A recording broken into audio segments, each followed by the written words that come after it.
Hello, and welcome to the Faith Meets Mental Health podcast. I'm Kim Boswell, and this is a ministry of Fraser Church, and I'm so excited this week. I had the opportunity to have a Zoom call with Sabrina Dumlao, who is a wonderful advocate and person who is sharing her story about her mental health journey and how her faith played such a major role in her recovery.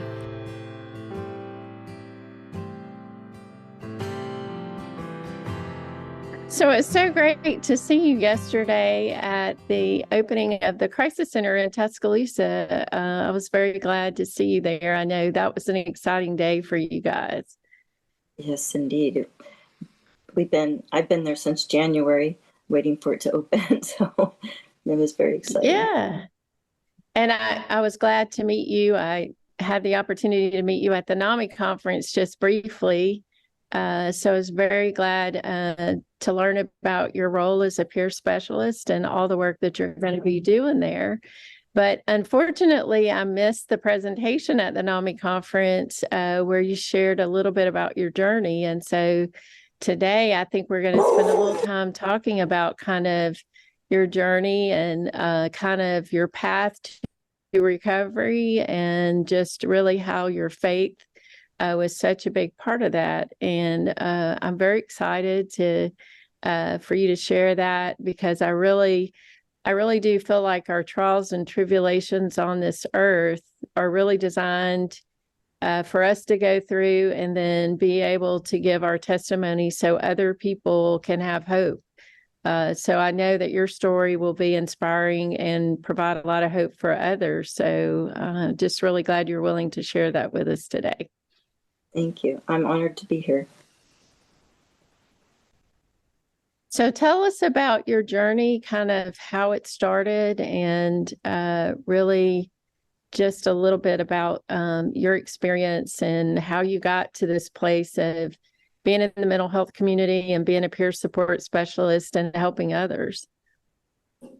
Well, it started off in early childhood. My mother and my grandmother both suffer from schizophrenia, and my grandmother has severe alcoholism.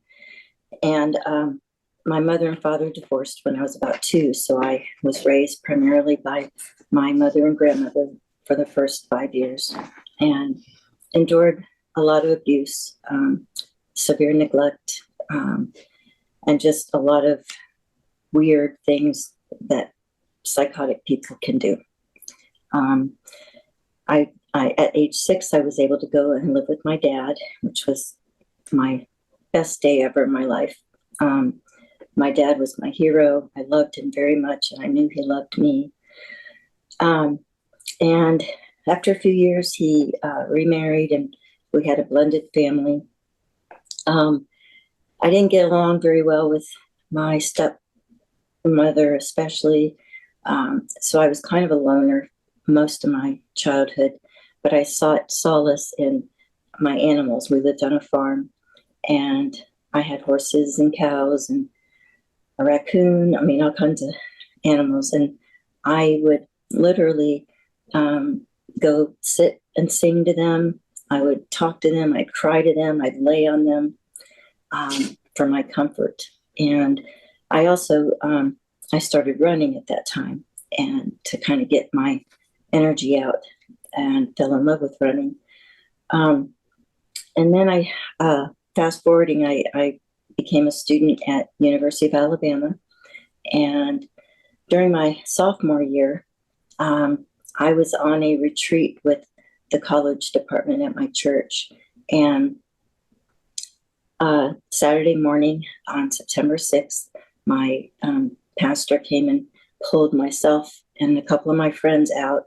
I thought we were going to do kitchen duty or something, but he brought me in a room, and I saw my stepsister standing there, which was very odd because we ran in different circles. And she started to tell me what I thought she was going to tell me, is that her grandmother passed.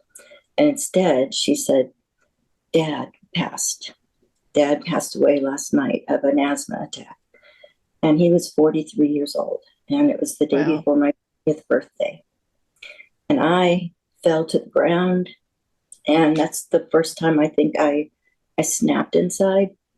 I knew my life was never going to be the same again. And I didn't really have a home or family support. And so I came back here to Tuscaloosa and became even more involved in my church, and spent time with my adopted college parents through the church. And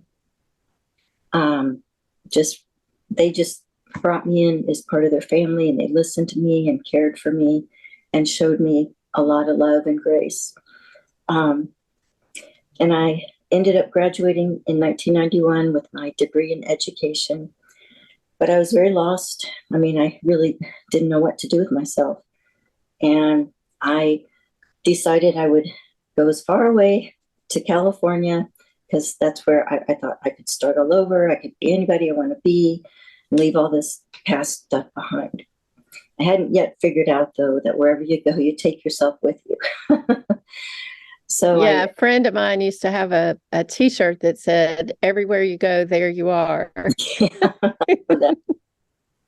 um, and I did go through nursing school. It was a real struggle for me mentally, just adjusting to a new, life in California, and then the intensity of the nursing school and my anxiety.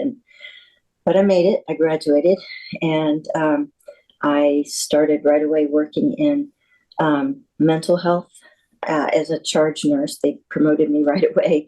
I worked in the locked unit for adolescents and also with adults. Adolescents were there's my heart, because those kids just, there were a lot of them that were the foster kids. And when the foster parents wanted to go on a weekend trip, they'd dump them in the hospital, and with no clothes, and it was just heartbreaking. So I did that for about 17 years. And then I got married, and we started trying to have a family, and I had 5 miscarriages. So when I was 38 is when I had my first daughter, Michaela, and then I was 41 when I had Olivia, and the loves of my life. And then I went back to work. I was working as a home health nurse, and I was doing great. I was kind of at the highlight of my career, and I'd been just recognized as Nurse of the Year award at our hospital, nominated by my peers. And it was like the best thing. And then in the same year, I found out that my husband was cheating on me. And the part that made it difficult is my husband, he's an attorney. His sister works for the chief of police in our town. And so I was being followed, and it was really, it really messed with my brain a lot. And we had gone camping one weekend, and I came back, and I felt like there was like sand or something in my eye, and I kept picking at it, and then it continued to get worse, and my eye completely got infected, and I started feeling like I had fly larvae living under my. I could feel them wiggling in my nose and my eye. I got to the point where I even tried to cut it out of my own eye because it was that bad. I would see them jump in my food. It was awful. Nobody, of course, believed me. I went to different doctors. Because I started having hair loss and like these horrible lesions that were very painful. And this went on from 2014 to 2020. And I ended up spending a lot of time in bed. Started out as days, then weeks, then months. But somehow during that time, God gave me a little bit of oomph, and I was able to train and run for 3 marathons, the LA Marathon. And that was just triumphant for me. That was, I think, the very beginning of my healing. And in 2019, I ended up in the hospital for a perforated stomach ulcer. I was very out of tune with my body at the time, so I ignored any kind of discomforting pains. And when I was taken into the hospital, they rushed me into surgery, and the surgeon said that when he opened me up, my pancreas just fell off, basically, from all of the infection. So I only have about 20% of my pancreas. They had to take out a portion of my intestine and my stomach. And then they assumed that I was going to be diabetic. So they were pumping me up with insulin, and I started crashing. And so something, I'm not sure what happened to where they had to take me back into surgery a second time and remove my spleen. And then I had to have a blood transfusion. And while I was in surgery both of those times and in the blood transfusion, you're not fully conscious. But I had the most magnificent experience. It makes me get choked up to talk about it. I went up to heaven 3 times, and it was the most amazing thing. I was up on a big marshmallowy cloud, and it was like, kids who are happy and jumping up and down. And the Lord was telling me that everything that I've been carrying my whole life is forgiven, and it's done.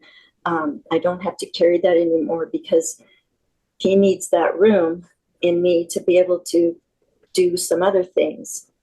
And it was amazing. I had that same experience 3 times, and I saw my dad in heaven. I saw my dog when I was little.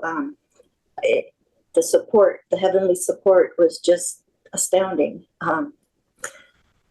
And when I came back from my blood transfusion, I was about 20 minutes away from them having to disconnect me. They didn't think I was going to make it. And I remember I felt like I came up from this from a spring of water that was fresh. And I felt like a million pounds lighter. And the nurse was just so happy that I had pulled through. And I was very transformed from that moment. My daughters had recently been baptized in the Catholic Church, and my husband was Catholic, so I decided that I was ready. And I went through all the classes. It was about 9 months of classes, and I learned so much. I got all my questions answered, and my connection with God just became real. I was no longer afraid of Him. And my faith, I continued. I was in a rosary group for a while, and that was sustaining me up until December of 2020. And I stepped outside, and I overheard my husband talking bad about me to my neighbor. And that was just the last straw for me. And I thought that was my last ticket out, because I was under 90 pounds. I wasn't eating. And my daughters were having to see me that way every day. And I just made the decision that if I'm going to live, I got to get out of here. And it was the hardest thing I've ever had to do. I left my precious daughters behind. But Michaela, my older one, she she was about 14 at the time, and she endorsed me leaving. And she says, "Mom, I know if you leave, you're going to get help, and I want you to get help." And so that gave me the extra motivation. And so I packed up and I drove myself cross country, and it was a nerve-wracking drive because I still had the parasite stuff. I was a mess, and I was homeless, lived in my car for a while, and until I reached Alabama, and I thought, on a wing and a prayer, I can call. Let's see if I can get a hold of my friend Fleta. I hadn't spoken to her in years, and when she answered, and I told her what was going on, she said, "Come on." And I felt like I was going home again. And since I came here to Tuscaloosa, I have just been flooded with love from the Lord. I mean, I'm astounded every day at with the blessings that He gives me. And I have a very strong passion to share my story, to give people hope, because it's not easy. I think my marathon used to kind of mentally help me. Like, if I'm in a down spot, I'm like, okay, I'm at the wall now. That doesn't last forever. So just persevere. And that's what I do. I'm active in my women's Bible study. I'm very active with NAMI. NAMI and Wings have helped me so much in my recovery here. I mean, they're my tribe, as I call them. And as you can see, my hair has grown back. I put on some weight. I'm working at Hope Point Crisis Center that just opened yesterday in Tuscaloosa.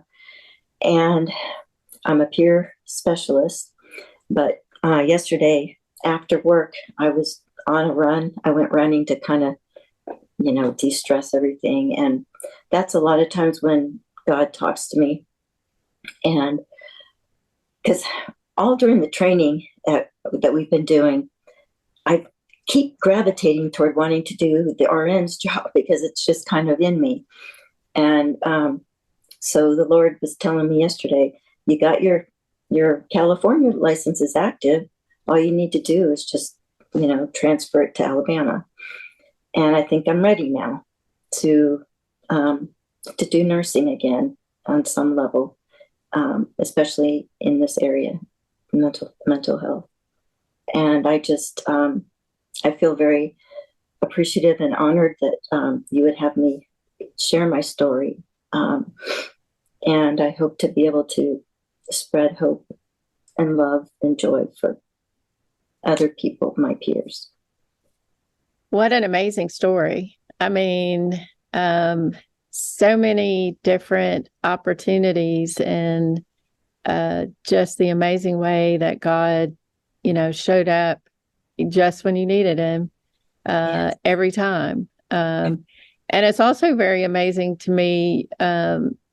You heard the executive director, Karen Jones, yesterday talk about how she sees God being so involved in the opening of the crisis center.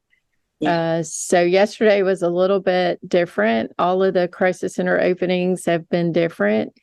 But she was, obviously her faith is such a big part of what she does every day, and a ministry instead of a job. And so it's really amazing to me that you wound up at the crisis center where you have a person who's leading the organization who also has a very strong faith. Yes. And obviously that's a God thing as well. He's continuing to look after you in everything you do. So it's really interesting to hear the different journeys. And we do know, and I don't know if you've read some of the science behind getting involved in athletic activities like running or swimming or some of those things, there's really actually science behind it that shows it really does help rewire your brain from trauma. Mm-hmm. And even though it doesn't take the trauma away, and you still have to deal with that, it does help give your brain a little breathing space. And that's exactly what you described is, if you're getting stressed or so you were sort of treating your own trauma by running without knowing it. Yeah. Yeah. Absolutely. And of course now, animal therapy, pet therapy is huge. Having a support animal, we know makes a huge difference in so many people's lives. And you had a ready-made set of support animals at your farm as well. Yes. So it just feels like God was had his hand on you the whole time. As difficult as those circumstances were, there was some way he was sort of trying to offset what was happening, the negative things that were happening. So, and I'm with you. My first job was in a child and adolescent unit, and I loved it for the exact same reasons you did. I came from a very chaotic family, a very dysfunctional family. And so I felt right at home with the kids. But it's also some of the most rewarding work too, when you see the kids who are really struggling. And I'm sure having that kind of compassion, having been there yourself and been through some things, that made all the difference in the world.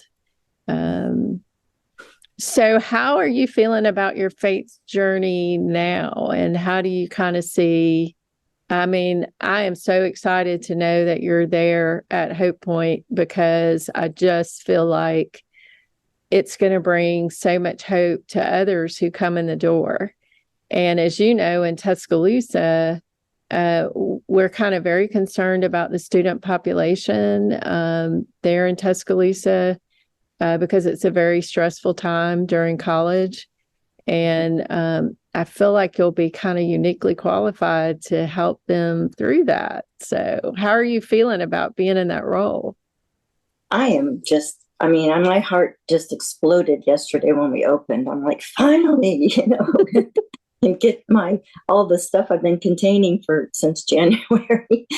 But I will say that on all that downtime, we did a lot of training, but we had a lot of downtime. But the beautiful part is that we know each other really well. And I feel like these people, they got my back. I feel like we are a very strong team, and that's a really great feeling. Yeah, and if I remember correctly, there are a lot of folks who were hired. I know the clinical director is a person in recovery, long-term recovery.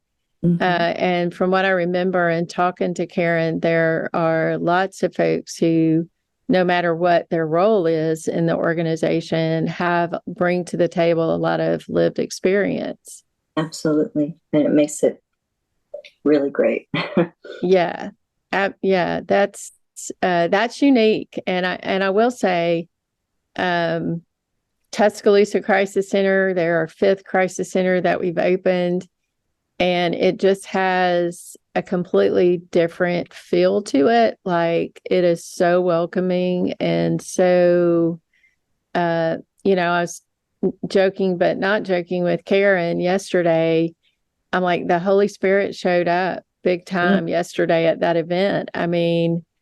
From the governor's remarks to everything that was said was orchestrated, and it wasn't orchestrated by us because none of us coordinated what we were going to say. And so I was teasing Karen. I'm like, okay, so wow, the Holy Spirit showed up, and it's probably the largest participation we've had. There were probably around 200 people there. It was an absolutely beautiful day. Nice. And that only happens when we let God be in charge of the event instead of us. And it was just it was a great day. It really was absolutely great day.